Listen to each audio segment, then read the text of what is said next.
I call to order the regular Storm Lake City Council meeting of August 17th. All who are able, please stand for the Pledge of Allegiance.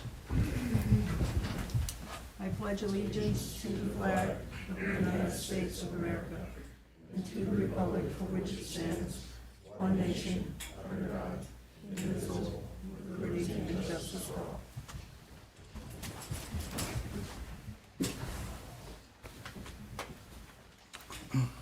Hey, Council, are there any changes to the agenda? I should just point out that Councilperson Rickliffs is being delayed by travel issues, so he will not be joining us this evening. So hearing none, then I will entertain a motion to approve the agenda as is. So moved. Moved by Councilperson Reiner. Is there a second? Second. Second by Councilperson Martinez. All in favor, say aye. Aye. Opposed, same sign. Agenda is set. Are there any disclosures by members of the council to any items on the agenda? Okay. Hearing none, we will move to hear the public. Is there anyone here who would like to address the council on a non-agenda item? Is there anyone online who would like to address the council on a non-agenda item?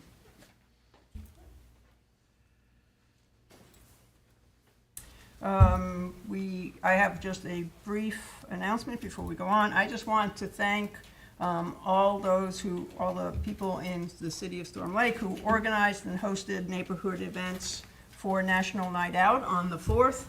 I also want to thank the members of the Storm Lake Police Department for organizing the overall event, for the fire department and EMS, as well as all the other police officers who showed up to visit all those neighborhoods.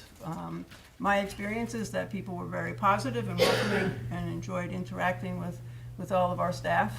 Unfortunately for me, they always get more excited when they see the fire engine, but that's okay. We're used to it. But anyway, thank you all for doing that. Okay, Council, are there any questions or comments on the consent agenda? Councilperson Piercy. Yeah, I have a question on the bills.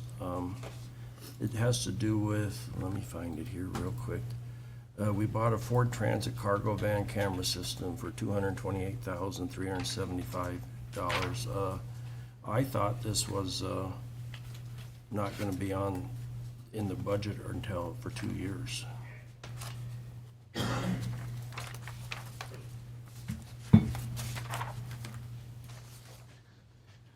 Thank you, Honorable Mayor. Councilperson Piercy, this equipment was a replacement piece of equipment of a different in the approved CIP. So the dollar amounts for the allocation towards a water truck were in the current fiscal year. The department deemed necessary that the higher demand was for the camera van as opposed to the water truck. So there will not be a water truck purchase this year. Those dollars were utilized in place of that. Okay. Thank you, Mr. Gibbons. Any other questions? The consent agenda.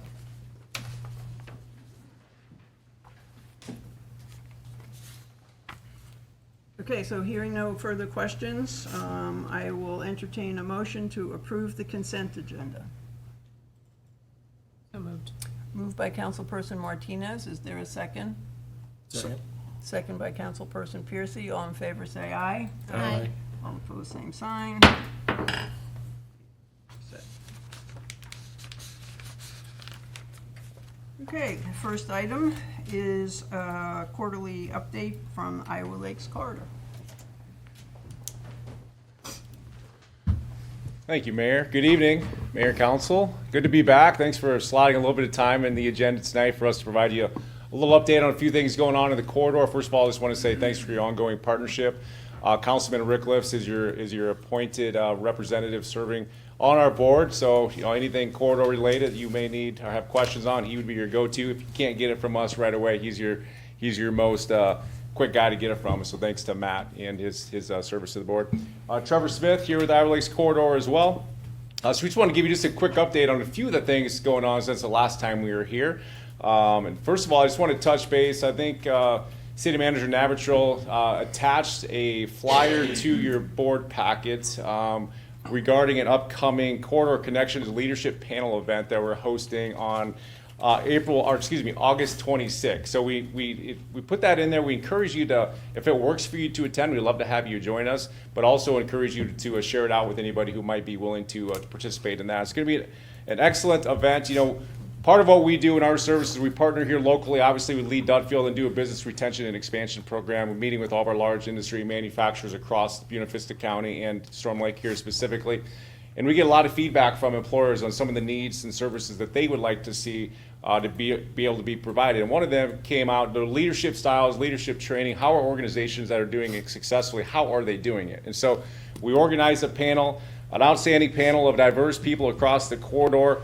Dr. Stacy Cole, who's the superintendent of Storm Lake Community School, will serve on that panel representing Storm Lake and Buena Vista County. We also have Ryan Craig, who's a CEO at Iowa Lakes Electric, Brenda Tiefenthaler, who's the president and CEO of Spencer Hospital, and then Brad Beck, who's the president and CEO of Beck Engineering. So that'll be a panel. I think as of right now, we have like just over 50 RSVPs planning to attend that. So it's going to be an outstanding panel. I encourage, if it works for you, to please plan on attending that. We'll be hosting that the Spencer Community Theater in Spencer on the 26th of August. And RSVP instructions are included on that flyer, so feel free to check that out.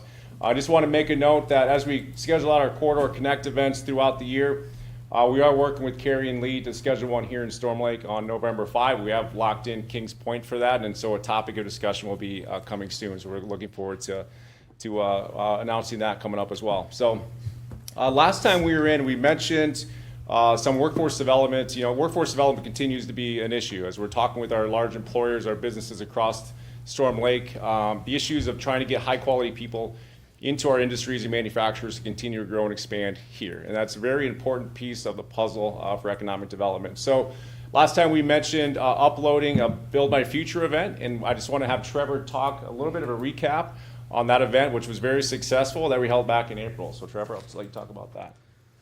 Yeah, thank you, Mayor and Council. And like Kurt mentioned, we did the inaugural Build My Future event here in Northwest Iowa.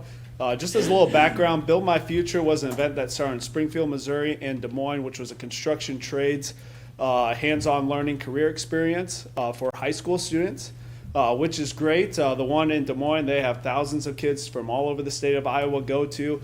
But the problem with that is it's Des Moines businesses trying to recruit our Northwest Iowa kids to those companies. And so we wanted to do one that focused on Northwest Iowa businesses and Northwest Iowa students all together to have that. And so we brought in 762 students from 15 school districts, along with over 65 companies from across our region, where we had 81 students from Storm Lake Community Schools, 21 from Storm Lake St. Mary's, and 248 total in BV County attend that event, which was held in April, which is awesome. Every single booth there had to have some hands-on component, so it wasn't like a typical job fair where they're just getting information. They actually got to do the things in construction trade, healthcare, manufacturing, utilities, and many, many, many more, robotics, and so on and so forth. And so I want to thank all the companies and students who attended that. And due to the success of it, we're already anticipating over 1,000 students next year. And we're looking at about capacity for businesses too. I know we have a list of businesses on a wait list for that. And so really excited to bring it back in year two. It's held at the Clay County Regional Event Center in Spencer. And there's a little save the date in there for April 22nd, 2027. Also want to give a huge shout out to Lee Dutfield and Laura Hanks of Storm Lake United, who sat on that committee to help plan it. And that was a whole year process to get that going. So just wanted to thank those two here in Storm Lake helping out with that event. So Kurt, anything else? Yeah, thanks, Trevor. I think what I want to also talk about quickly on that was the partnerships that go into it. You talk about the industries and the partners that help plan it. But the schools were a key component of that too. Storm Lake Community School and Storm Lake St. Mary's, and their leadership was part of the planning of this whole thing to make sure that we could get the students transported up there and be a part of this event. And they actually helped set the framework for what this event looked like, so we can make sure it's a really good experience for the kids. And so we're looking forward to that. Like Trevor said, next year we've set the date for April 22 of 2027. So feel free to set your calendars now. And if you can't be there representing a business, we certainly invite you to come and be a part of it. Walk the floor. It's pretty impressive. There's welding booths set up for kids trying to look at, potentially welding. There's a life-size Operation game. You guys remember the Operation game way back in the day when we were kids? Their healthcare system had an Operation game set up, and the kids were able to participate in, so it was very cool. And the other piece we want to talk about with workforce development is, as we continue to sell our communities in our region, getting our local kids who are going through the Build My Future event, get them the exposure to careers. The biggest thing is now, how do we recruit them to come back and stay here? And I want to have Trevor talk about, just really quickly, our Homegrown Talent Initiative, which we just funded for the second year, and we just held our third annual fundraising golf tournament at Lake Creek here in Storm Lake. So Trevor, I'll let you talk about that program real quick. Yeah, so just as a little bit of background, we hosted our third annual Homegrown Talent Initiative golf tournament right here in Lake Creek on July 24th.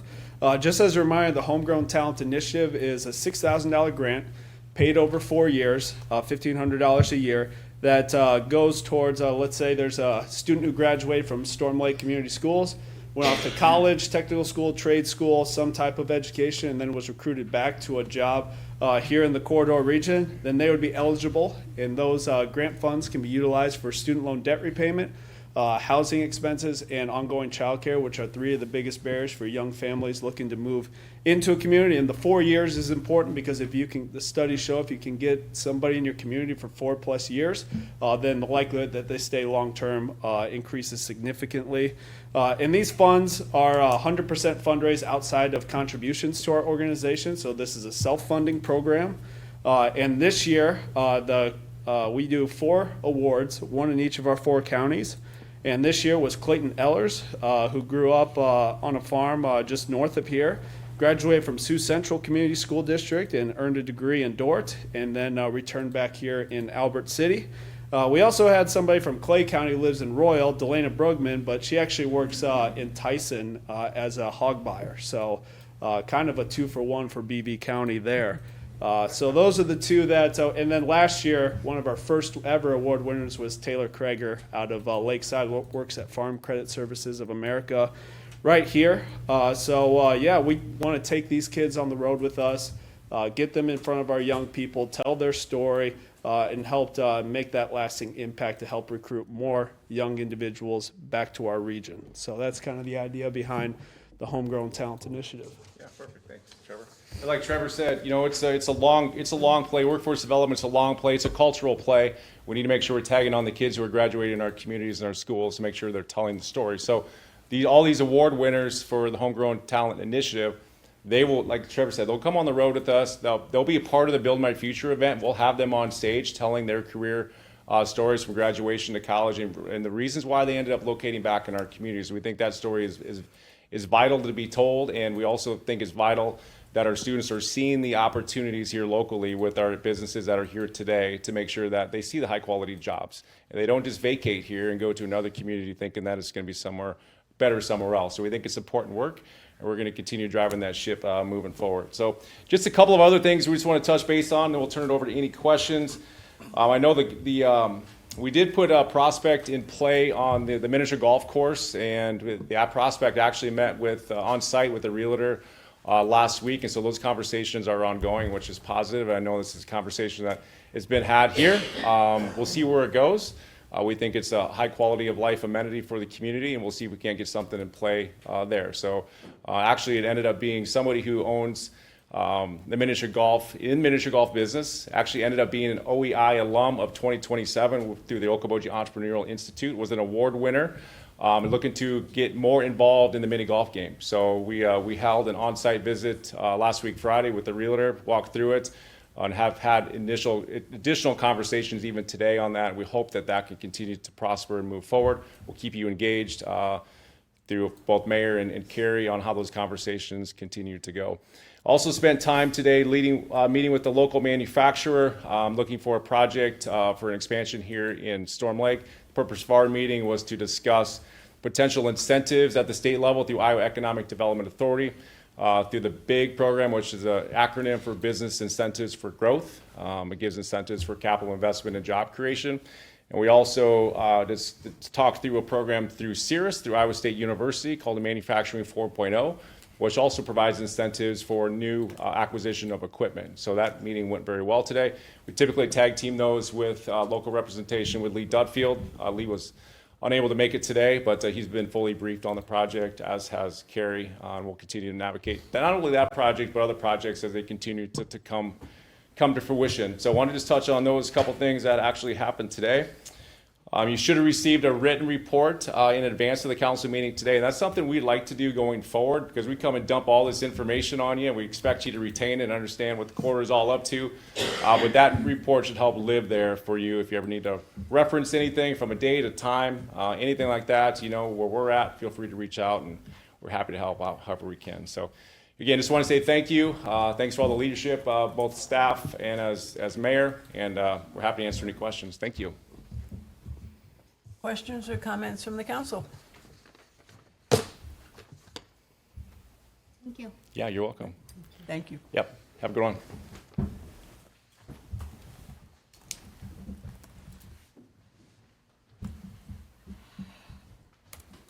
Mr. Olson? Yeah, Mayor Council. This agenda item is for approval of a special event sign for the LPA. LPA is putting together a fundraiser to restore approximately 1,580 feet of the north shoreline of Storm Lake near East Lake Shore Drive. And what they're requesting is to be able to put up two 2x4 signs on our property. I gave you a copy of kind of a proposal what the sign would look like. This is going to be from roughly September into October, so it's going to be for a finite period of time. It's for a nonprofit civic fundraiser. They're proposing to put the signs on existing dock permit signs, so they don't have to drive a post in the ground, so they can just kind of attach to what we already have. But since it's going to be on city property, I wanted to run it through council so you guys are aware of it and get your thumbs up or thumbs down on this. But we do have a representative of the LPA here if you've got further questions that I can't answer. Council?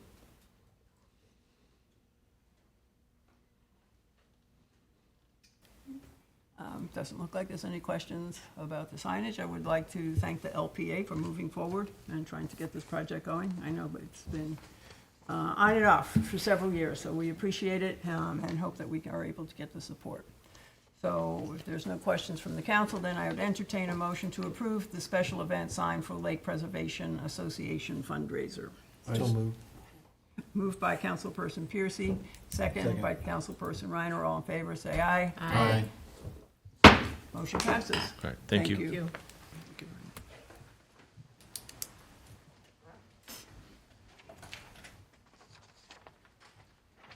Mr. Larson? Good evening, Mayor and Council. Tonight, we're talking about our midterm report, which I think you have on your table there. I know you haven't had a chance to look too much through it, but what this is our chance to put out a resource that details city's direction for the year, the projects that we're working on, and the things that each department has done so far this year. It also serves as a good check for us to make sure that city staff is following in all the goals and directives that the council had given out in their planning earlier.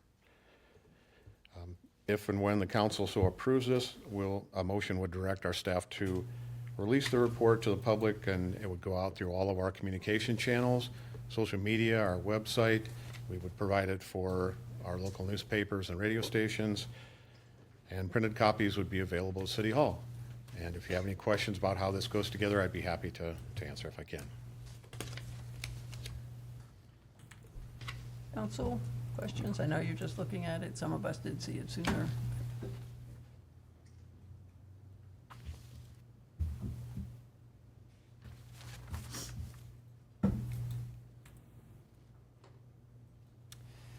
Any questions or comments, council?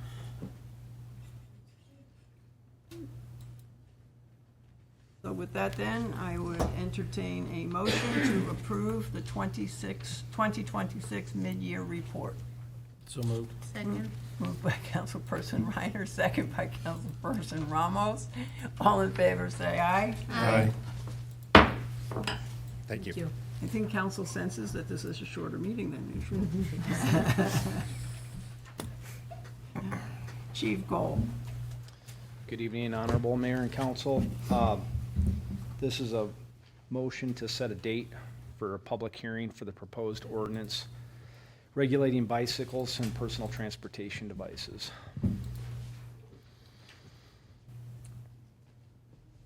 Council, this is the ordinance, the draft ordinance that was approved to move forward after our last work session. Are there any additional questions or comments? I just have the same ones I had before. It's, This is for just setting the Right, public right, hearing at right. this point. Is that okay with you? Okay, moving forward, all right. So we will do that, and then there'll be more time for discussion, okay? So if there's nothing else from council on the setting of the public hearing, I'd entertain a motion setting the date for the public hearing on the proposed ordinance regulating bicycles and personal transportation devices. That public hearing will be on September 8th at 5 PM here in City Council chambers. Moved. Moved by Councilperson Martinez. Is there a second? Second. Second by Councilperson Ramos. All in favor, say aye. aye. Date is set. Thank you, Chief. Can I just say one thing? Councilperson Martinez, yes. Can we get this, like, super advertisement? I know we have regular advertisement. Can we get this word out? About the public About the hearing, public hearing, not just the regular like, 2.0. public notice. We will do our best, yes. Should be one copy for each council member and one copy for the mayor of both Hold on documents. just one moment, please. Pardon? Hold on just one moment, please.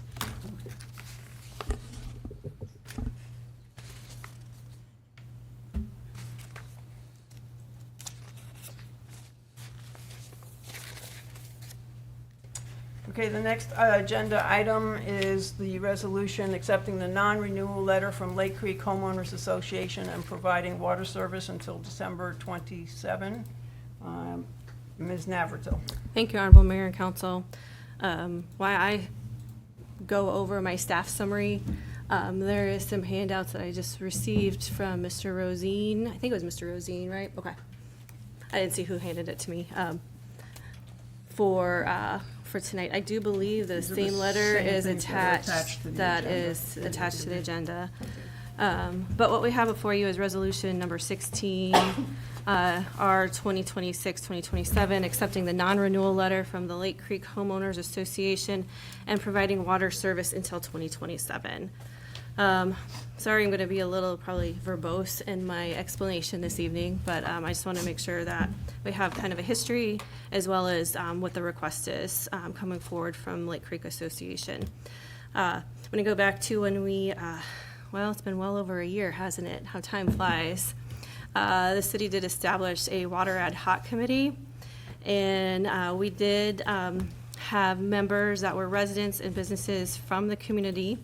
And we also included any extraterritorial water users or anybody who is who gets water from the city that is not a city resident. So we had invitations go out to Lakeside, Lake Creek Homeowners Association, and then also Truesdale, and then also anybody else who was a user of the system outside of city limits.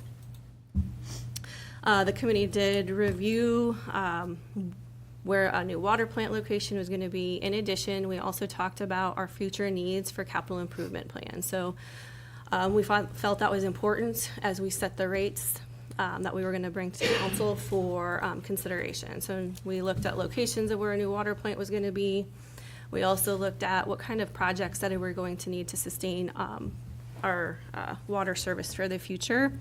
And then we worked closely with our financial advisor on a rate that would be increased gradually over time so that we did not have that one big high rate increase. So instead of having a 50% increase, we did it over time. So that's kind of the history of the rate increase. We did have during the public hearing on the new rates, we did have a representative from the Lake Creek Homeowners Association who came forward. At that meeting, the representative was advised that the Water Ad Hoc Committee process and recommendation, including the participation of any Lake Creek members.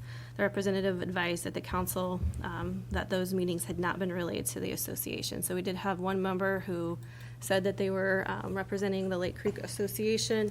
We provided them all the information and that we were under the presumption that that was going back to the homeowners association.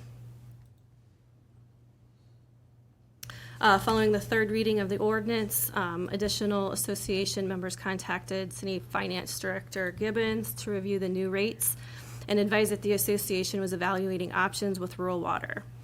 The Finance Director Gibbons provided City Manager the Lake Creek's interest in moving or getting information from rural water. Iowa Lakes Regional Rural Water does have a contract with the city of Storm Lake that says that if anybody's within 2-mile radius of the city, that the city does have to give permission to hook onto rural water. Because that in an agreement that we have with rural water, Lake Creek is provided water by the city, and Iowa Lakes Regional Water was not allowed to look at that until they could contact us and I could give permission for them to start doing some research. I did provide the information that rural water requested in May, June, July timeframe. I can't remember the exact timeframe. During this time, we also were reviewing the Lake Creek water service agreement. The water service agreement does expire May 21st of 2027. I do want to note that this water agreement has no non-renewal language in it. So many of our agreements do say that they're going to be renewed for another 5 years, 10 years, 15 years, whatever that amount is. This particular agreement did not have any non-renewal agreement. It just said the agreement will expire May 21st of 2027.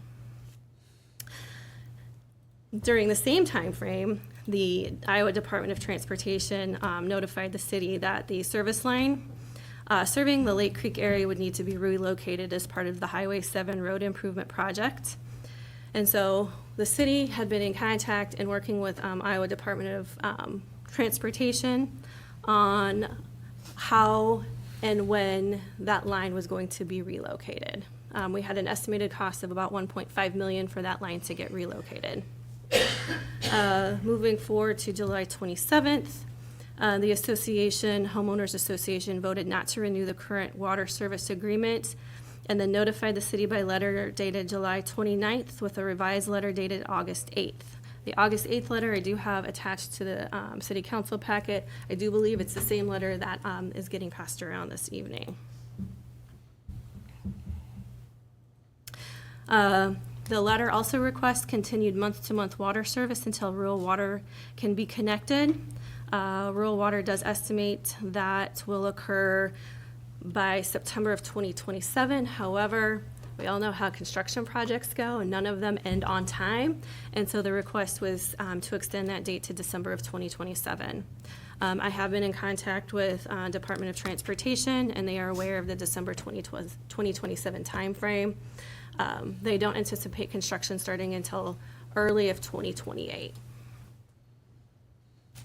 The association's letter also requests that certain fees not be charged based on the association's position that they do not apply. If the city council does desire to authorize a rate different from the rate established under city current ordinance and existing contract, an amendment would need to be prepared for the council consideration and approval. Basically, the requests should city council consider the request of Lake Creek Homeowners Association to charge less than what's in the ordinance, then we would have to make sure and properly bring that forward to city council so that we are not in violation of our city code.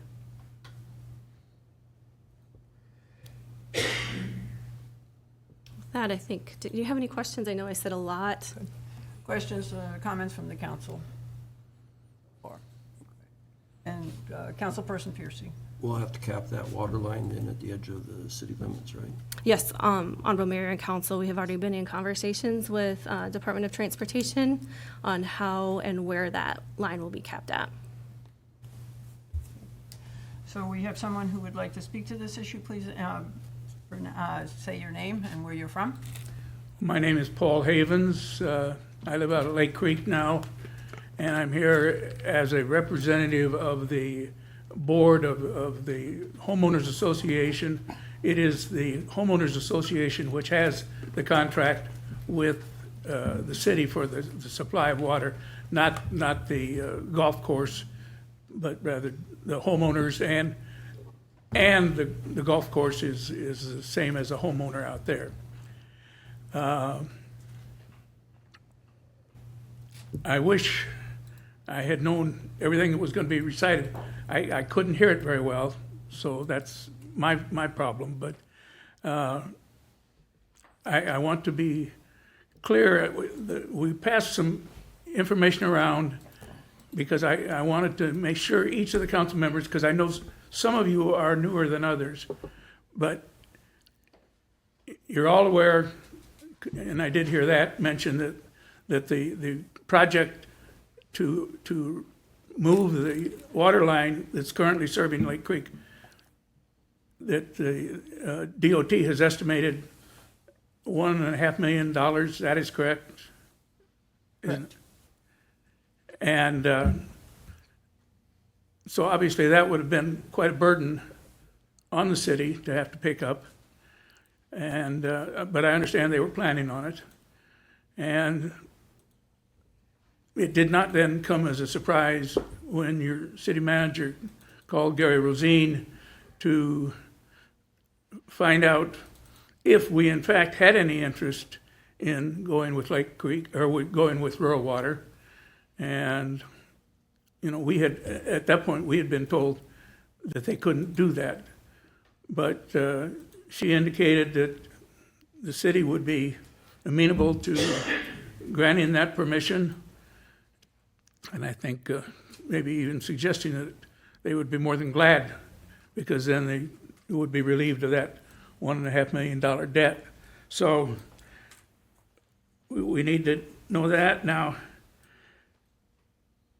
there are two things that are in the letter that Gary Rosine wrote, and one of them has to do with the date that we set or agreed upon to have the rural water operational, so that thereafter the present water line could be taken out. And I would have to say it is with some reluctance that we really agreed to any date, because, like I'm sure you and the council and some of the projects you've had, you find they never go as expected. And we had a project to replace all our distribution lines out at Lake Creek about 3 years ago. And we had it bid, and we thought, you know, it would be started right away, and it wasn't, and it wasn't, and it wasn't. You know, and we never could understand quite why, until we found out that the contractor couldn't get the parts he needed because of the war in Ukraine, preventing certain minerals from being shipped to this country to be made into the parts that the contractor needed for our project. So we just, you know, we don't know what will happen. I think we are very confident, for whatever that's worth, that the project to get us hooked up with rural water will be timely. But we're just alerting the council that even at December 31st, there's always a possibility we might have to come back to you. And none of us want that, but I'm just alerting you. But with that, we are interested in having you adopt the resolution agreeing to that December 31st date. And I think maybe you might want to do that before I continue talking about the next half of the issue that we're here for. So just to be clear, council, the letter and the other document that were handed out were attached to the agenda. The agenda was made public within the time frame required by law, so everyone has been able to read that ahead of this meeting. I'm hearing that maybe somebody online would like to speak to this issue as well. Is that correct? If so, hit star pound. Star 6, sorry, star 6. Is there anyone online who would like to speak to this issue?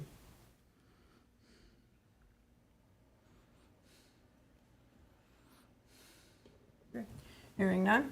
Thank you, Mr. Haven. We'll take your comments into consideration. Well, all right, the next part, your city manager was kind enough to talk to me last Friday and let me know that her recommendation as far as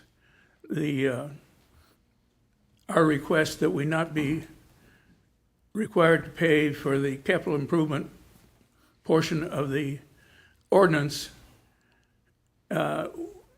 she would not recommend that. That is correct. That is the recommendation before the council right now that we're about to vote on. And I am here to ask that you council members carefully consider this. I know from my years as city attorney here, the city manager's recommendation is usually given a great deal of weight, and it should be here also. But I guess here's what I would say. The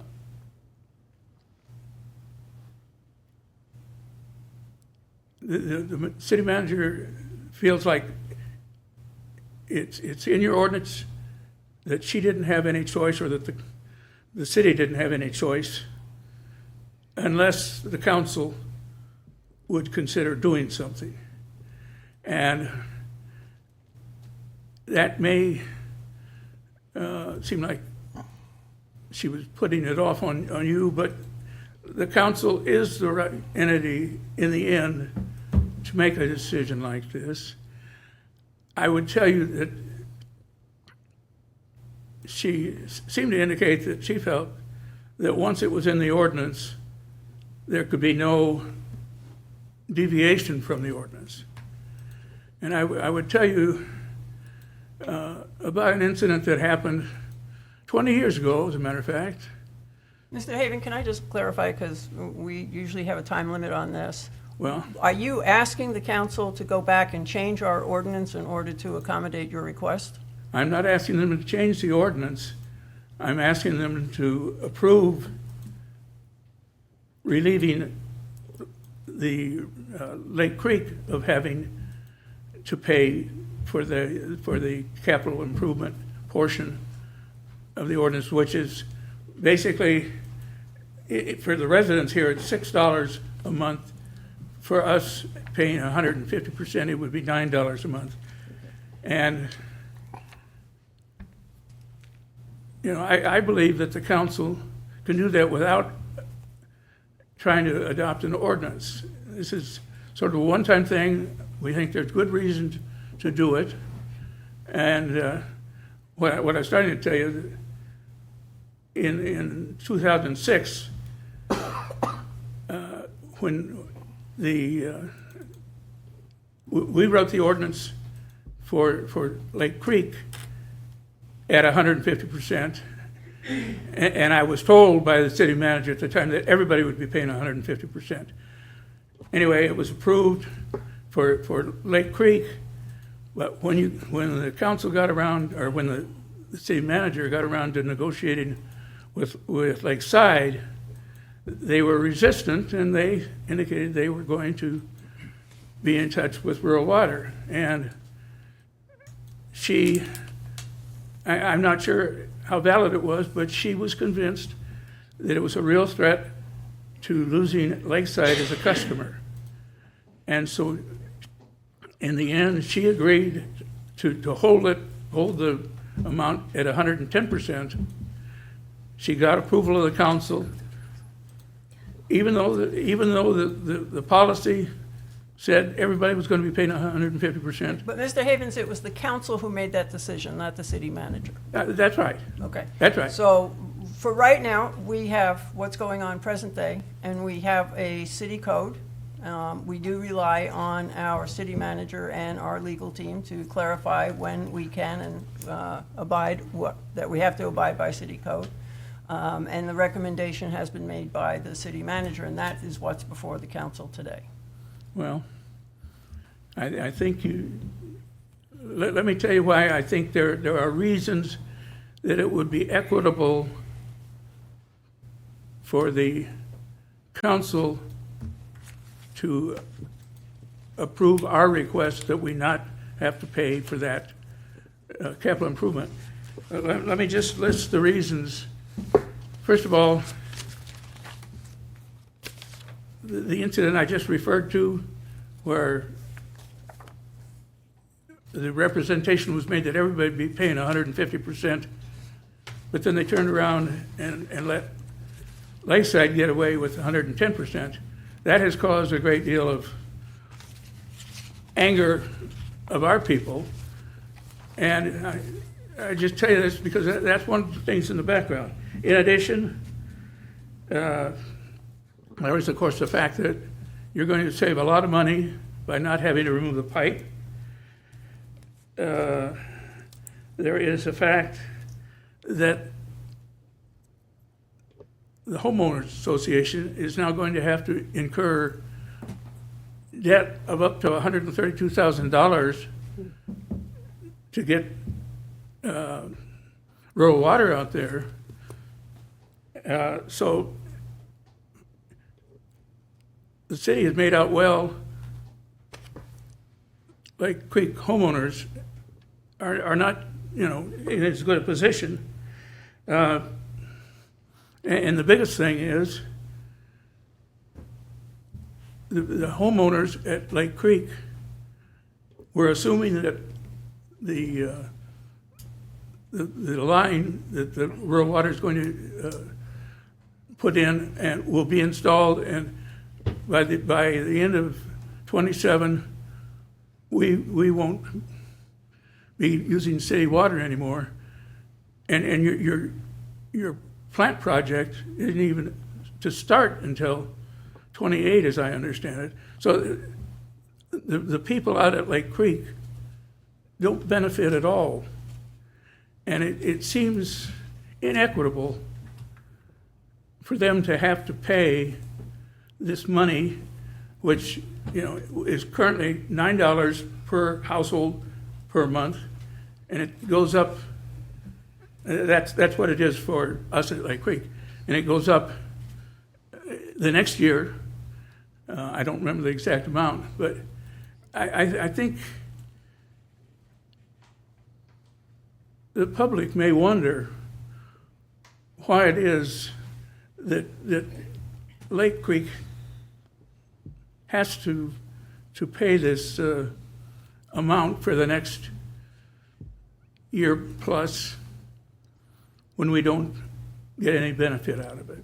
So with that, I thank the mayor and the council for my time, and I will be anxious to understand your action then.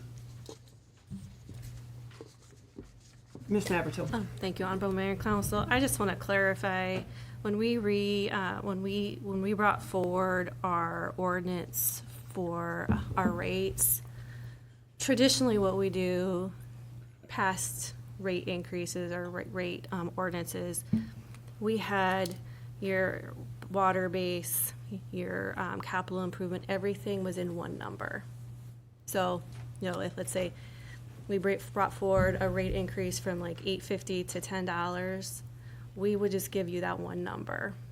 For this particular ordinance and for future years, we thought it was important for the public to know that we're also planning for capital improvements, and that rate is broken out to what is going towards a capital improvement. So we made sure that it was more transparent for the public to see what you're paying for your usage and then your capital improvement, so that we were planning well in advance and ahead for our projects. And so that's why it looks different. The number would never change. We just wanted to break it apart so that council, the public, users on our system would see, yes, we are thinking in advance, we are planning in advance, and we're planning well into advance, 20, 30 years from now.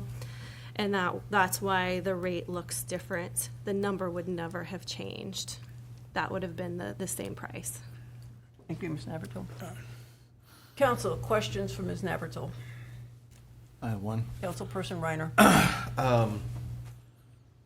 What did it cost the city to run the initial water line to supply Lake Creek?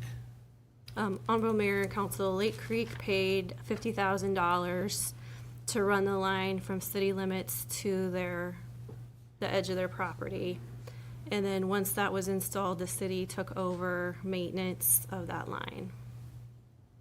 Okay, So traditionally, when we have these, the city doesn't own lines that are not in our city limits or not on our property. This one, there was an agreement from 40 years ago that said Lake Creek will put the initial investment in, the city would take over. Now, from what I could gather, the original contract, Lake Creek paid, I believe, 125%, or at the time, it wasn't just Lake Creek, it was outside users, because there was a code there. 125% over what a city residential user is. And then that changed in 2002 to 150%, which did match the ordinance at the time.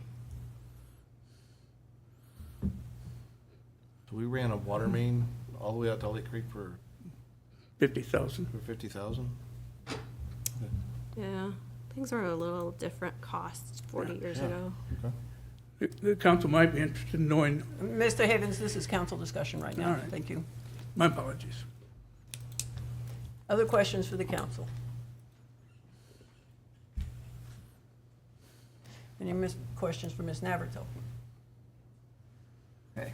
With that then, the council does have attached to their agenda the summary of what Ms. Navratil has spoken to, including the recommendation accepting the Lake Creek Homeowners Association notice of non-renewal and authorizing continued month-to-month water service through the end of the calendar year 2027 under the terms established in the current agreement. And upon approval, should you do this, council, the city will notify the Iowa Department of Transportation that replacement of the water line serving the Lake Creek area should not be included in Highway 7 water main project. So moved. Moved by Councilperson Martinez. Is there a second? Second. Second by Councilperson Piercy. This is a resolution, so it's a roll call vote. Councilperson Reiner. Aye. Councilperson Ramos. Aye.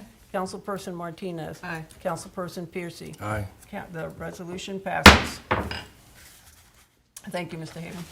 Thank you.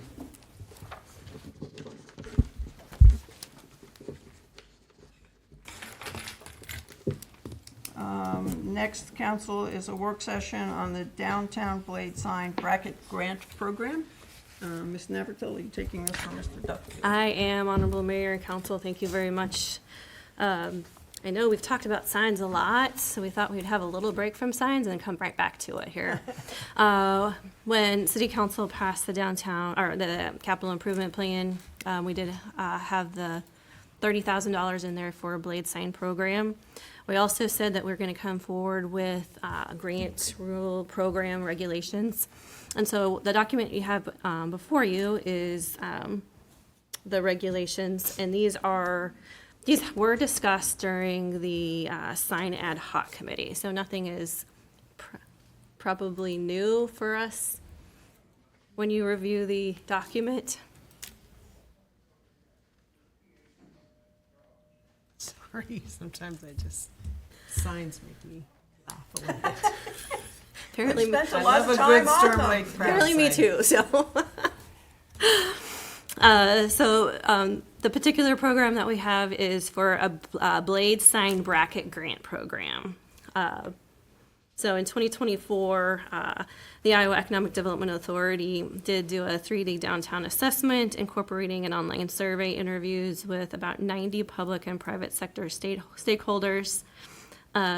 The evaluation identified inadequate signage as a primary weakness, highlighting a critical need for improved wayfinding and connectivity.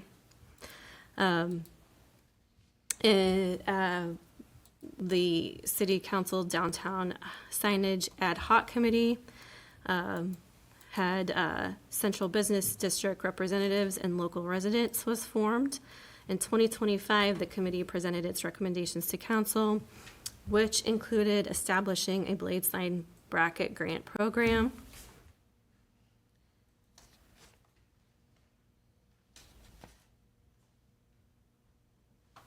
The blade sign grant program would be more of a public-private partnership So basically, the city would pay for the brackets, and then the property owner or the business owner would pay for the signage, knowing that the brackets would be more of a fixture.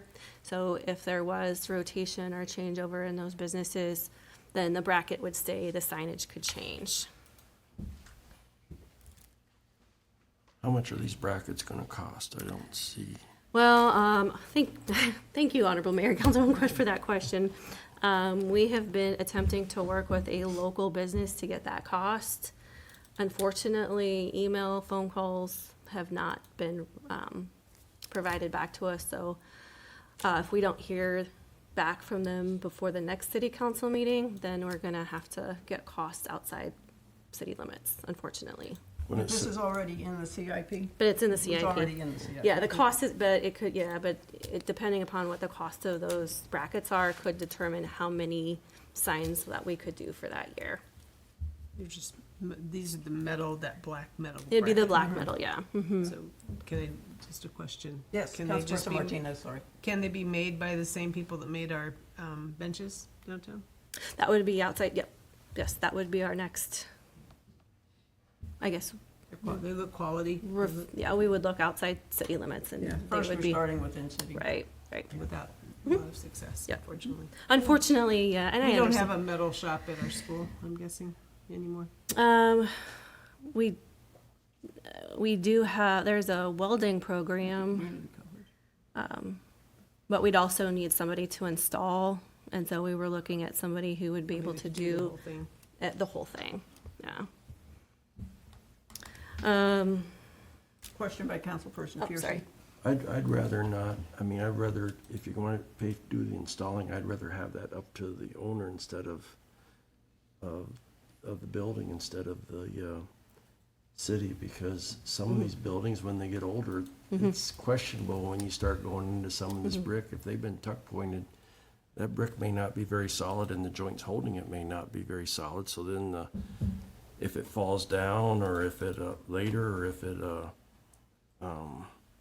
turns into a major mess when you start installing one, I just kind of would rather have a set fee for that we would allow for them to install it, whoever's putting it in. I mean, or the business putting it in. Yes, Honorable Mayor and Council, the individuals who would have to, it would have to be a qualified insured business that would install the brackets. So we, city staff, would not be the responsibility of attaching those for just exactly the reasons you stated.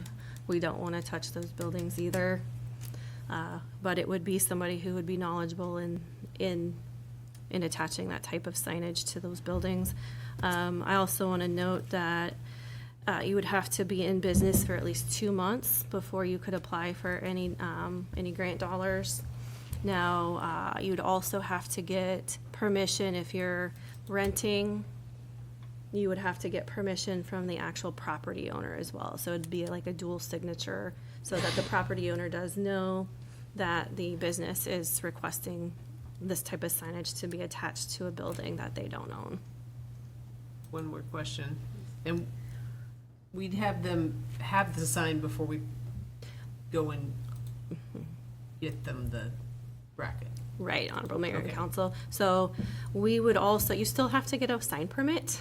Sure. So, yes, part of this program would waive the cost of that sign permit, but we would want to make sure that it would fit within the confines of the program, that it would qualify. So we would want to see that type of sign as well. Great. And it would be closely working with the building code and compliance department as well.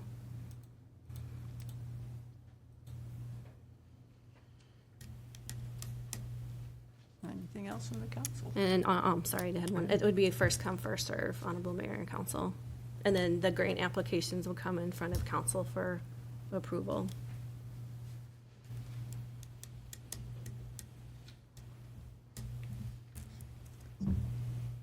So this was just the first review of the document. If it all looks good, we can put it on a September 8th meeting for approval. Council, you okay with that? Yes. And Lee will be here to present that, but I guess I did all the talking tonight, so, no. questions, then we'll close the work session. Anything else from the council? Then I will entertain a motion to adjourn. So moved. Moved by Councilperson Reiner, second by Councilperson Ramos. All in favor, say aye. Aye. Thank you, council.